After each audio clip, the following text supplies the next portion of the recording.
اهلا بيكم احبابنا الغاليين في سلسله الحته اللي بتيجي، ودخلنا بقى في الفصل الثالث اللي هو يعتبر من اهم الفصول، عليه تقريبا ربع درجات الامتحان، فمحتاج تركيز. معنا فكره النهارده بعنوان لينز. مين لينز ده؟ لينز ده قدر يحدد اتجاه التيار المستحث الناشئ في ملف بالحث الكهرومغناطيسي. فعنوان الفكره: اقرب منك تصدني، ابعد عنك تحبني، وانا بقرب منك بتصدني، اجي ابعد عنك تمسك فيا وتحبني.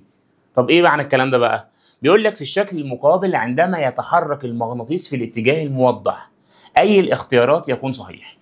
طبعا دلوقتي المغناطيس لما يتحرك الملف ده بيبدا يتولد فيه تيار مستحث يقاوم التغير الحادث، وده اسمه قاعده لينز. قاعده لينز بتقول ايه؟ يكون اتجاه التيار المستحث بحيث يعاكس التغير في الفيض. يعني ايه؟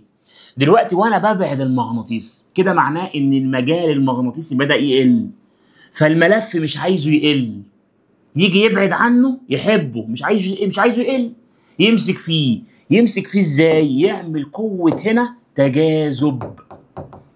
جه يبعد مش عايزه يبعد، فعشان يمسك فيه يعمل تجاذب. طب التجاذب ده بيتم بين الاقطاب المختلفه، يعني ده اس يبقى هنا ان ويبقى هنا اس.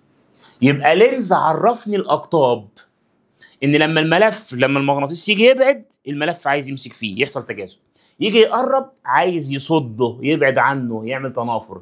فهو دلوقتي بيبعد فيحصل تجاذب، والتجاذب لو هنا اس يبقى هنا ان، اقطاب مختلفه. بعد ما عرفت الان والاس بستخدم قاعده اليد اليمنى لامبير في ايجاد اتجاه التيار. بخلي الابهام ده هو مع التيار، مع الشمالي مع المجال، الابهام مع المجال والصوابع مع التيار، الابهام مع المجال والصوابع مع التيار. الشمالي اهو كاني قابض على الملف كده، يبقى التيار هيبقى نازل لتحت، يبقى كده الابهام مع الشمال صوابع مع التيار، يبقى التيار نازل لتحت كده.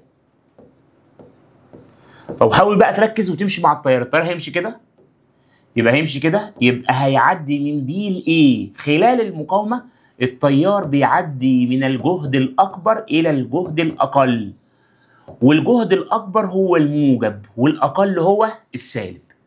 بعد بقى ما حلينا السؤال تعال نشوف الاختيارات. بقت الاختيارات بالنسبه لنا عبيطه.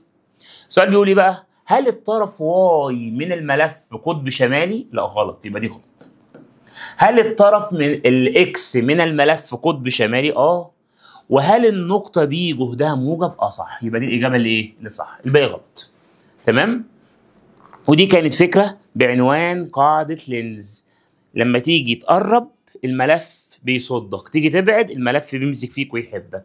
واستنونا في حلقه جديده من حلقات الحته اللي بتيجي.